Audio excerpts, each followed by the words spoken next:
Yes. Great. All right, everybody, thank you for standing by and welcome to the AFS Best Practices webinar. Our topic today is a LIBOR update. Our webinar will be approximately an hour long, and our first speaker today is Dean Snyder, Managing Director of AFS Vision. To enable open dialogue, we will be unmuting all the lines. However, we ask that you mute your lines until you would like to speak. To help us manage those that would like to ask a question or make a comment, we ask that you use the raise the hand feature. Additionally, you can use the Q&A feature to ask questions. Direct your questions to the presenter, and we'll leave some time at the end of the presentation so that we may answer as many questions as possible. We are recording today's session, and tomorrow you will receive an email with a link to listen or download the presentation. Thank you for joining us today. Dean? Thank you, Renee, and welcome everyone. And please know that AFS is keeping all of our clients, your family, friends, co-workers in our hearts and prayers as we go through the COVID-19 pandemic. I know everyone, or most people are very focused on that. We did want to, though, take an opportunity to provide an update today around LIBOR transition and SOFR, partially to let you know we're continuing to move forward, on schedule for that, and helping you hopefully with this call today to provide an update, knowing that we're running in parallel here of continuing to support the LIBOR transition while also dealing with the unexpected events around COVID-19. So today, we'll give you a quick update of where we are. Charles will talk to you of the latest around the Fed and the Ark Committee and some of the key topics there. Definitely seeing some progress. Not everything's nailed down, but definitely moving forward. And especially today, we have the opportunity to give you a sneak peek about the changes that are underway at AFS to support the compounding in arrears. So Paul Elmer and his level 3 team will be showing you some examples of what the screens are going to look like, and I'll take you through some corresponding examples with vision. And then at the end, we'll talk about delivery timelines, and as we prepare for having the code updates and what we can do together to get through that next phase.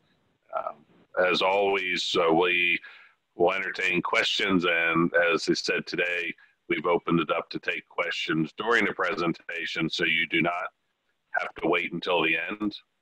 I know we have a lot of people on the call, so we'll do the best we can if we have a lot of questions to try to manage the traffic with other people speaking. Also, just a point that most of the AFS team, while we are all remote, we are in the southeastern Pennsylvania area. We're being hit with some pretty high winds and weather, so we have some backup, but just in case one of us goes quiet, we might be dealing with some power outages or something. But again, the benefit of having us remote in different locations is we should be able to continue the call, but just letting you know ahead of time in case there's a couple minutes of silence if something like that happens. Just as always, trying to prepare for every possible contingency. And as we stated before, we AFS are continuing to work. Our staff are fully productive. We have not had any interruptions in our work effort or projects, and it's a good testament to our backup plans and so forth at AFS. And I know the banks are dealing with the same thing. We are continuing to stay on track with, specifically around LIBOR, SOFR, we are continuing to stay on track with our project schedule and expected delivery. So we're not expecting any changes to that right now due to COVID-19, nothing on the AFS side. So now I'm going to have Charles give us an update on the latest happenings with the Fed and the Ark Committee and the Bank Working Group. Charles? Thanks, Dean. If if you could stop sharing so that I can pick it up. I'm sorry. There you go. Okay.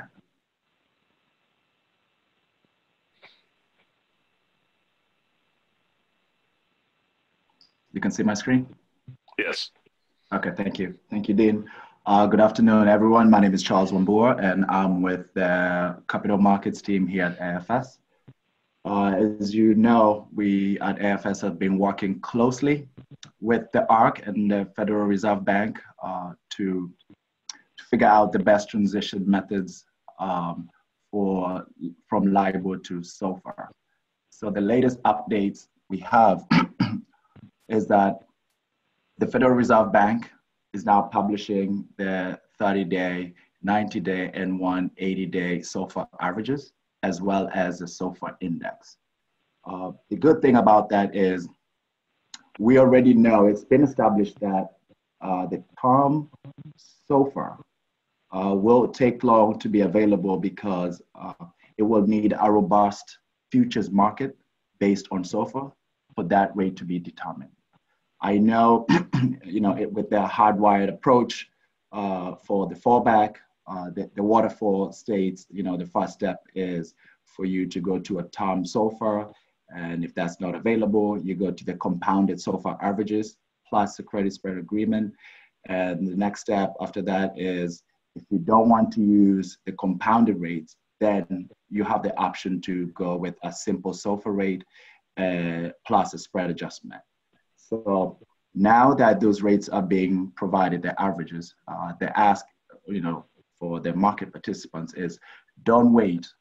And actually you can start now using those rates that are available, especially to do your compounded SOFR in advance. So with the 30-day, 90-day, 180, basically all they're doing now is taking all the rates. If I would take the 30-day one, they're taking all the rates for the last 30 days, dividing them by the number of calendar days, which is 30. And then that gives you a rate for your next 30-day period, right? So that's the same case for the 90 and the 180. And you can start doing that as of now.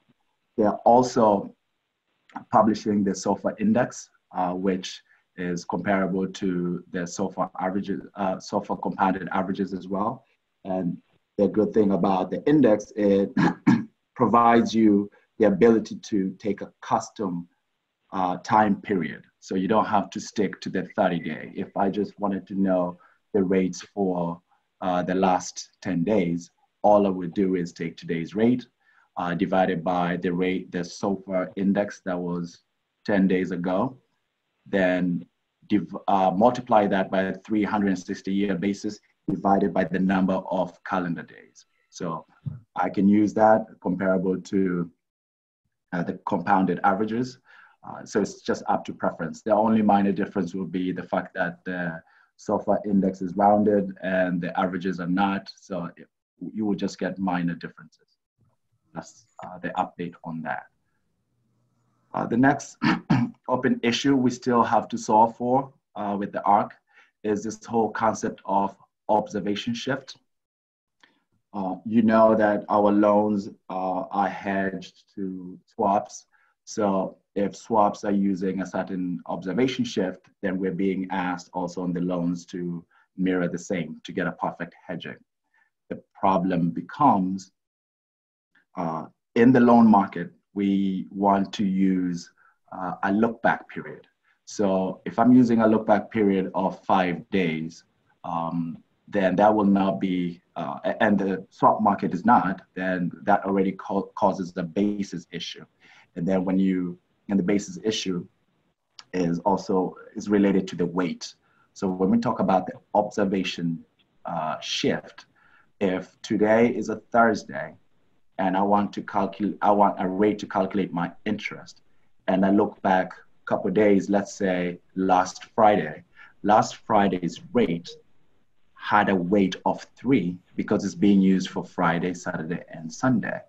But I'm using that rate for today, and today is just 1 day of accrual. So that brings up an issue because it's not one-to-one. And if we start talking about trading, that causes another issue where some people who are just on the loan for a few days, they might get more interest or less interest because of that weightage issue. So there's still proposals that vendors and the industry are sending out to the ARRC. The ARRC has given, I believe, up until we at AFS had asked for, from the last meeting, we had asked for a 2-week period for people to get back by April 6th. I don't think they've got enough feedback. So I believe that has been extended a little bit to May 15th. So hopefully we can get more feedback sooner so that we can get a determination and we as vendors can start coding accordingly to make sure that we hit our deadlines for September 30th. That has been proposed out there for all vendors. Next open issue that has recently come up is the flooring aspect. Now, before we did not have an issue, we just said, before we did not have an issue with the flooring concept because it was assumed if we want to floor loans based on SOFR, I would just take the SOFR published rate and give it a floor of 0, for example, and keep it moving. You know, do my compounding, add it to the spread adjustment and margin, and calculate my interest rate. The problem now is when the ARRC really reviewed their principles, they now have recommended that you have to floor the combination of the SOFR plus the spread adjustment. The reason being, the whole concept of the spread adjustment plus the SOFR is to make you more comparable to LIBOR. So if you have legacy LIBOR loans that already have a floor and you're moving them to SOFR, then the whole piece of SOFR plus the spread adjustment, which is, we're saying, comparable to LIBOR, then that whole piece needs to be floored. Yeah, now you have to think from a system perspective. Do we floor prior to compounding, or do we floor after the compounding? And then we already know that when we're doing the compounding rates, for example, we don't compound the spread adjustment and margin. So those complexities or unanswered questions exist. And the Fed, we discussed with the Fed recently, I think the last 2 weeks or something, and they will be providing use cases for us to review, both banks and the vendors to review and make necessary recommendations or understanding so that we can go ahead and do the coding. The last piece to touch on is, I know that because of the current crisis, the COVID-19 crisis, people have been wondering if the deadlines will be extended. As of the recent statements, that date is not being pushed. It stands as it is for LIBOR to start being published as of December, after December 31st, 2021. So that means with all the difficulties and people working from home and maybe not having enough staff or whatever other complications, we are still on a tight deadline to meet those requirements from a vendor perspective at the end of Q3, and also the banks do the necessary testing internally and to meet that deadline. So at the end of the day, the publishing banks, it's up to them to decide if to extend or not. And as of now, they're not extending. The deadline still remains. Any questions before I pass on to the next presenter? Yeah, thanks, Charles. As you hand over to Paul, a couple of things. I wanted to make sure it's clear that on this slide, the observation shift as well as the flooring, we are, as Charles said, very much in tune with the ARRC's decisions, and we will be supporting those however the final determination comes out. Rest assured, we plan to be able to support these latest developments and still meet our timeline.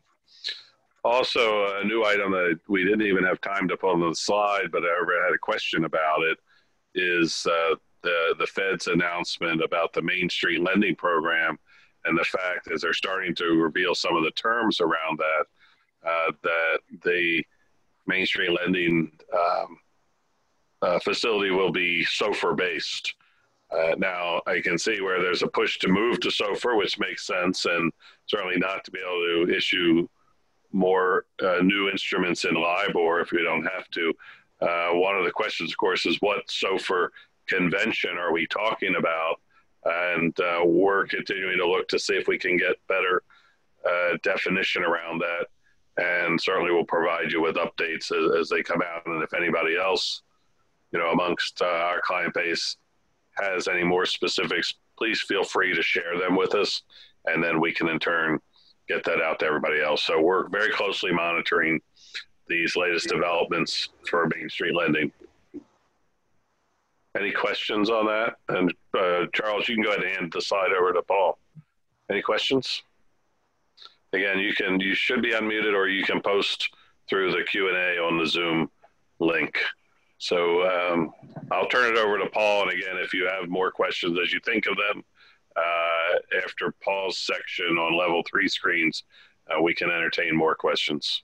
All right, Paul. Thanks. Can you guys hear me? We can. Yes. So we just need you to share your screen. It's not sharing? No. No, it's not. No, not yet. Okay, hang on one second.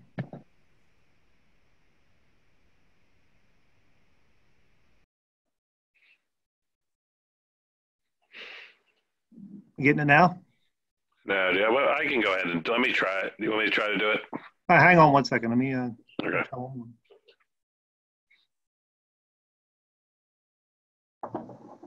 It worked yesterday.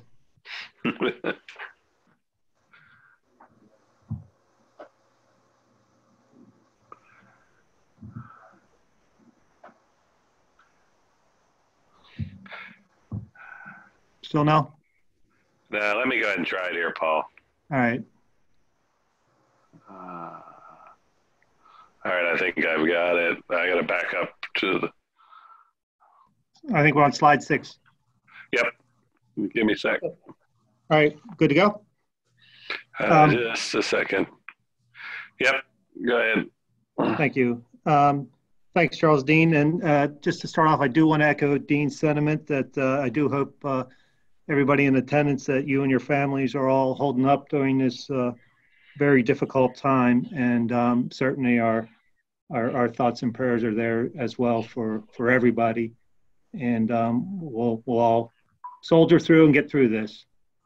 As we mentioned in previous webinars, from a level 3 perspective, we were looking to leverage as much as possible existing fields and architecture to support these compounding methodologies. And you know, from those that have been listening into the working group calls and the LSTA calls, as well as what Charles was alluding to a few minutes ago, there's still some outstanding questions, particularly around floors, observation shift, and rounding that still need to be answered.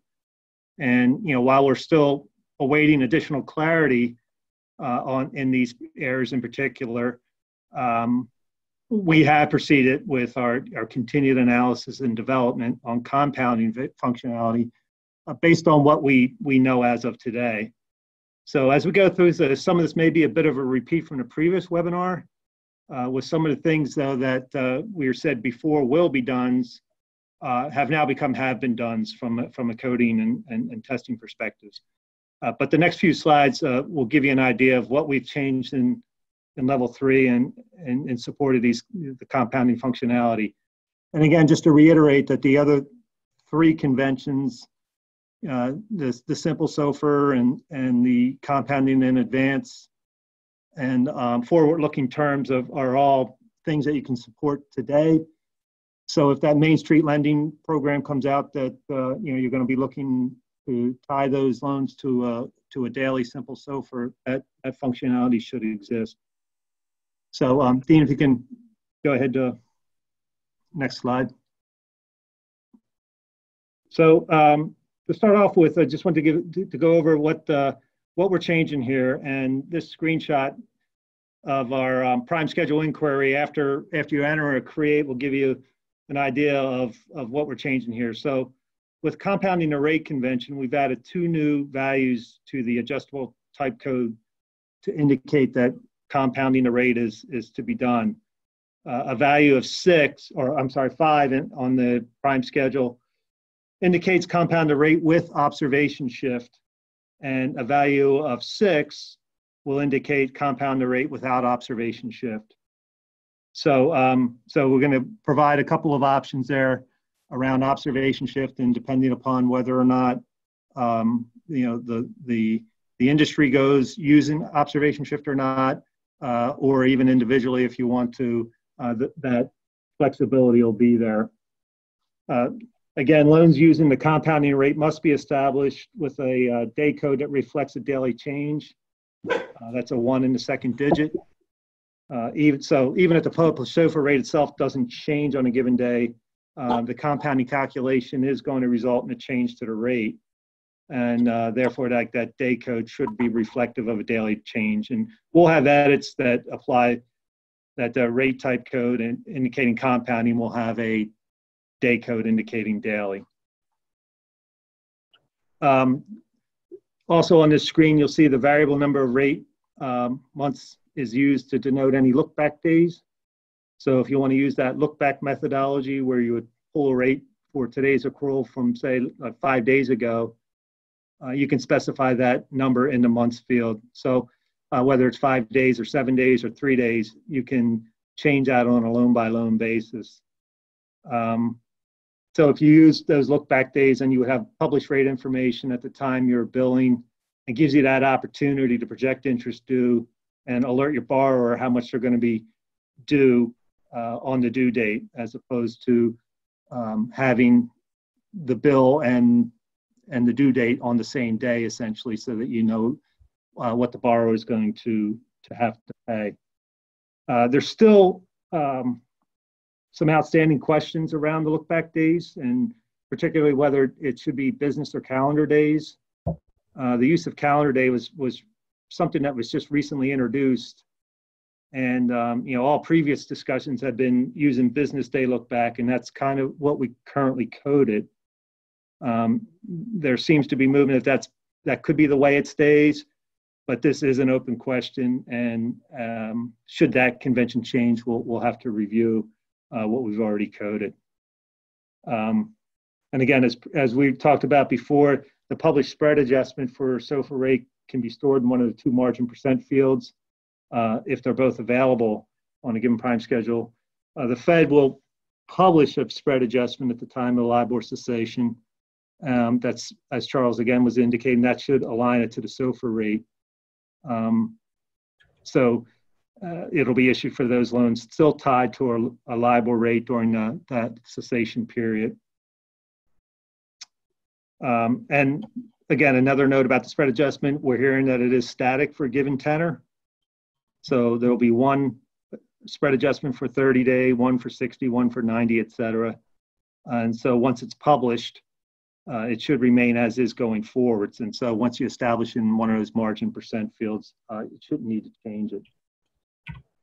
And then again, if the 2 margin percent fields are being used on a given loan, so if you have, in some instances where you might have a loan that says add a percent and then multiply by a percent, we would suggest that you set the spread adjustment and the margins up on a separate charge code so that you can accommodate the 3 factors. And I'm sorry. So yeah. So if you do have that, and I don't know that that's necessarily a widespread use, but we certainly heard that that there is some use out there where both margin fields are being utilized on a given prime schedule. There was also, again, the outstanding questions about floors and when they apply. Originally, it was that the floors would apply to the compounded rate plus the spread adjustment margins, and that's how we have it currently coded. But again, as Charles was alluding to in the first couple slides there, that there is discussion about changing that to have the floors applied against the published rate plus the spread adjustment only. So how those flooring will ultimately function is still pending direction, but you know, we'll adjust accordingly if needed. So since the spread adjustment and the margins are not compounded, they will be added to the calculated compounded rate to arrive at the all-in rate, and that rate will be reflected on the accrual schedule. So Dean, if you want to flip to the next slide. I think we're already on the 132. Oh, I'm sorry. I was lagging a little bit there. I'm sorry. Thank you, Rich. Mm-hmm. So you'll see that the new all-in rate will be on the 132, and then the 164 inquiry. Similarly, see how you would see it today. The big difference is that you'll see a rate change every day. Probably unlike what you're used to today, where you might see a rate change only occurring once a month or once a quarter, or however you're tied to.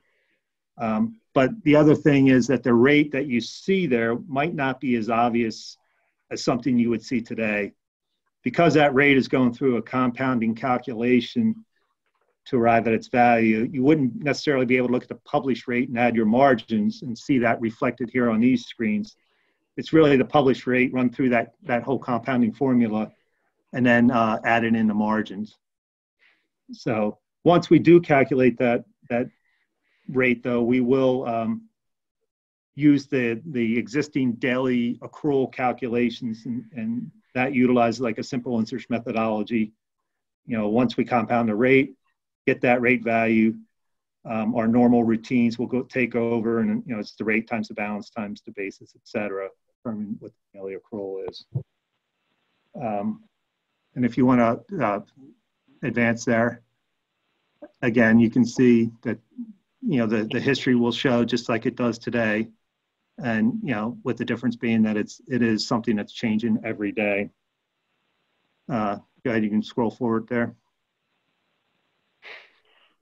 A couple other notes. The accrue to date on the interest charge code will be used as a compounding reset date. So the rate will compound throughout the period from the previous accrue to date to the current accrue to date.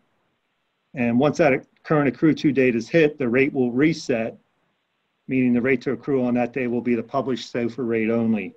It's not compounded on that day. So on those days only, you could look at the rate on the accrual schedule, and it would be kind of more what you would see today, which is the published rate plus any margins. But then the next day, the compounding on the rate will begin, and the cycle repeats until the next accrue to date. We have added a couple of behind-the-scenes fields to indicate that to track the first accrue to date for a charge. This is not an enterable field, but it's something that we need potentially during a backdated scenario. And then if you want to scroll forward one, and then there's one that we added to the prime schedule, which is the first reset date. And again, it's not something that you would enter or see. It's something that it's used behind the scenes and is used for backdating scenarios. We will include these new fields in the relational download. Go ahead. You want to move forward there, Dean? Thank you. And then, of course, the bills will be modified accordingly. With the compounding the rate, you can see that we will add the margin fields and the lookback days. And then you'll see highlighted in red there that the first column, the one on the left, is the published SOFR rate. And then the one on the right would be the compounded rate. And we'll obviously list that just like you would see it today for every day. And you can scroll forward. I think there's a couple of pages here just to give, I didn't highlight the rest of them, but just to notate that, you know, the bill looks fairly similar, but there are some additional fields added there to help somebody perform the calculation manually once they receive their bill. When we look at compounding the balance, the last time we talked, we were examining a couple of approaches to direct the processing. So we were considering adding a new field to the accrual schedule, create versus trying to utilize an existing field. In the long run, or we were trying to keep with the mindset of leveraging what we have already and to minimize impacts to screens, transactions, and so on. We've gone down the path of adding a new balance type code value in lieu of a new field. So we chose balance type code value 10, and that's going to indicate that on an accrual schedule, you want to compound the balance. So again, if you're entering an accrual schedule with a balance type code 10, that'll direct the system to create the compounding balance each night to accrue upon. Again, it's worth noting again that the compounding rate methodology is a little more contained in that we need to calculate the rate once it's established. We can let the system do more or less what it does today in terms of accruing. Compounding the balance does become a little more invasive to the accrual process because it involves a new way of actually accruing to arrive, first got to arrive at the compounding balance and then do our accrual. So it's going to be a little more far-reaching in its impact, right? When you consider the daily accruals, the payoffs, the billings, and transaction processing. So it is going to hit more areas of the system than the compounded rate. And again, we would look, you can scroll forward, to leverage the prime schedule number of days field to indicate any look-back days, similar to what we mentioned with compounding a rate. And again, with like compounding a rate, the accrue to date on the interest charge code will be used as a compounding reset date. One other thing to notate is that margins and spread adjustments aren't supposed to be compounded.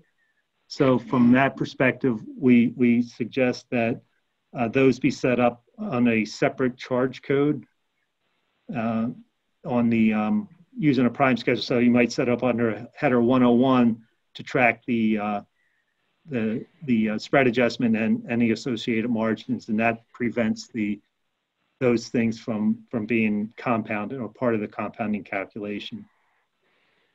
Go ahead, Dean.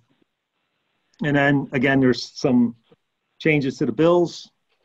You'll see here one, we've changed the literal that it is accruing on a compounded balance now. And then if you page forward, Dean, you'll see some other changes here where we're actually showing in the charges this period section, you'll see the running compounded balance and then the rate and then the days accrual. And just a few more pages to complete the picture of that bill. So hopefully that gives you an idea of what we're looking at doing in level 3 or what we have done. I will say that we did or have prepared a document that is serving as more of a preliminary overview of the approach for compounding a rate functionality, and it's got a little more detail than what we were showing here today.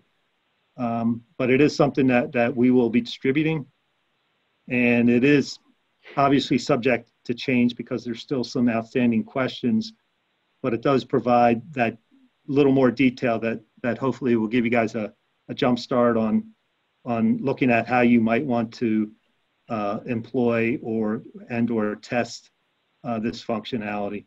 And we will be looking to publish a similar compounding to balance document. But as of yet, we don't have a date for that as we are continuing our development on that. Thanks, Paul. A couple of questions. Like when you showed the 138 screen, I think there's some added fields right to the prime schedule. There were some questions about what that does to the VSAM file structure. Is there room to add these fields? Are you expanding the file sizes or anything? Is that something you could address to the group? Yeah, I mean, no, we're not adding any fields. There are no new fields other than the two new fields that we mentioned. No, they're not expanding fields. They're using existing space that's unused at this point. If you're talking about the quote, the behind the scenes fields. Yes. Okay. Yes, I'm sorry. Right. Yeah. There's no changes to the architecture. It's just utilizing existing space that has yet to be defined. And then there was a question about the fallback indicator. I think we said like an indicative field. We had recommended maybe that would be stored in a tickler record for level 3. again, so that we did not add a new field to the obligation file, right? That is correct. We were suggesting again in that trying to keep leveraging what we have. You can go a couple of routes. You could utilize a tickler functionality or a user field approach. Okay. All right. From a vision standpoint, if you haven't seen Vision, obviously there is a completely new user interface, web-based. So some of the changes there. This screen, for example, is something new in Vision where it's a balanced activity grid where for any accrual charge like interest, you're going to have this grid where you can see day by day what the balance, the rate, the basis, and then the accrued interest would be. And we already had that in Vision for simple interest accruals. Now with compounding, there's more columns being added to the grid to show you the components that go into the compounding calculation. On this next slide, you'll see where we did add fallback language indicator to the obligation. Again, in Vision with its relational database structure, we have more flexibility in adding additional data fields, as well as there's a configurable in Vision user field option. So what we used to call user fields in level 3 are now custom fields, and you can create as many new fields as you want very easily in Vision. This is showing you again other additional fields that have been added for Lookback Days and spread adjustment. These are on the charge level itself for interest. Again, like Paul showed you, the accrual schedule screen in level 3, there's a comparable one in Vision to show you every day that the rate is changing and all the pieces that go into that rate. This is an example. I'm not expecting you to be able to read this, but it's this is a syndication notice if you're the agent bank that you send out. And again, the big difference with SOFR compounding, right, is that you're going to have rates changing almost every day or possibly every day. So you're going to get multiple rows on either a billing statement or a syndication notice that shows each date where there's a new rate and how the interest was calculated for that rate. So corresponding changes, and then these fields are being included in the billing layout for Vision, just as we did for level 3. Charles, I'm going to ask you a question about, so back to when we started at the beginning of the call talking about compounding and arrears, and that there's 2 ways to do compounding by rate, compounding by balance. I think the question, Charles, from one of our attendees was, or if you're using compounded rate method, then if there are unscheduled payments or pay downs during a period, I believe it's required that the borrower pay the associated interest, right, for the interest calculation to be correct. Do you want to elaborate on that, Charles? Okay, yes. So as of now, what we've, the conversations we've been having with the ARRC and reviewing their use cases, the recommendation is whenever there is a principal payment in the middle of a period, it needs to go along with an interest payment specifically to that amount that is being paid down. There's a difference between paying down whatever has accrued for the whole loan up until that point and just pay down interest related to that amount that is being reduced. So as of now, that's the recommendation. Now, we do know that in the market, that's not the day-to-day process, especially in syndication. You know, we have people who are making multiple pay downs, borrowers who are making multiple pay downs during the same maybe 30-day period. So we are working with the ARRC to see if we can get workarounds in that aspect. But as of things stand today, the recommendation to the borrowers is if you make a principal payment, then you need to also make an interest payment related to that amount that you're paying down. Otherwise, it's best to use a compounded in arrears balance method. that works, and you can make as many pay downs as you want. Yeah, and again, we're going to have to watch the market. We know the market's going to adapt in different ways, right? So I wish we had a crystal ball where we would know today exactly how all this is going to be handled by the market, by both the borrowers and the lenders. So as always, what we're trying to do is make sure that the AFS system can support whatever options are out there. And we'll see, again, which way the market goes in practice. As far as next steps, and we showed you this chart last time about when code would be available. So at the top of this page, we will be sending out an updated newsletter about the LIBOR transition as things continue to develop. We are anticipating our next webinar, which will be sometime in May, I expect. We will go through specific examples of rate calculations so you can see, what we're doing. We're mostly following the spreadsheets that the ARK committee is using, but we can make sure we share those. Today we kind of showed you what the changes are on the screens and whatever. So at the next call, we'll talk about the actual calculations and how do we make sure we get to the right amounts.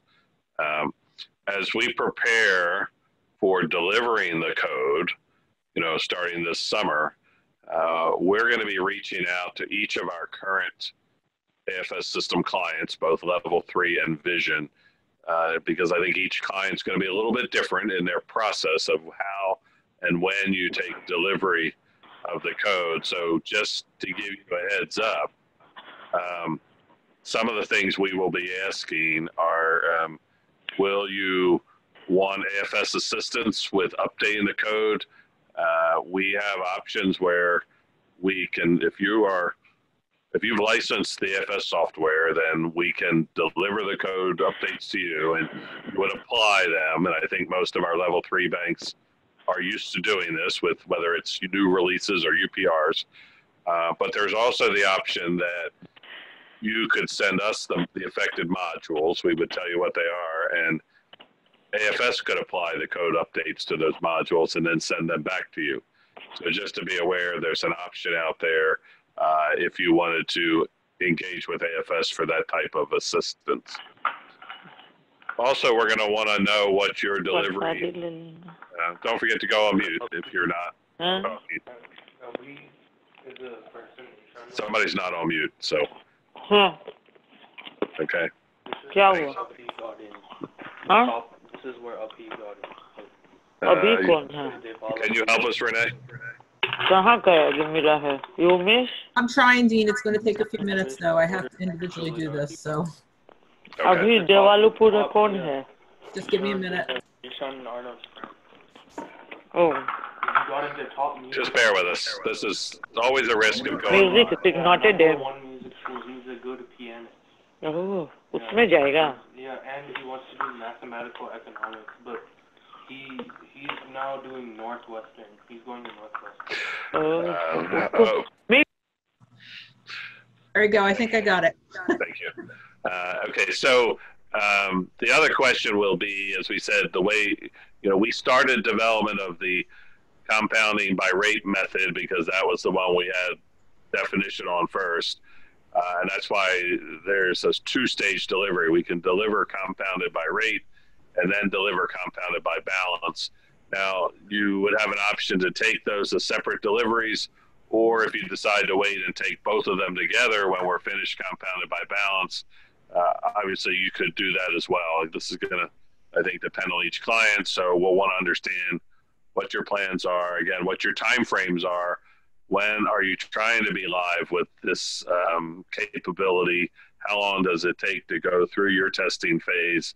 I know some banks have limited windows of when they can apply code updates to production.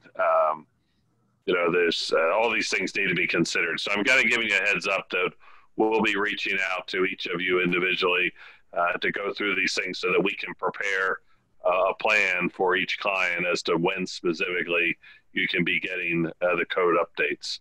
Again, remember, there are other ways to do SOFR without compounding. So it's possible you could start doing SOFR loans before you have the capability to do the compounding in arrears. You know, it's going to depend, I think, on each bank and what they're planning to do. Okay. Somebody did ask about the invoice changes. So the invoice changes would come along with the code to do the compounding calculations. So it doesn't matter what release of level 3 you're on, we would be delivering those changes for your invoice records. Paul will correct me if I say anything wrong there.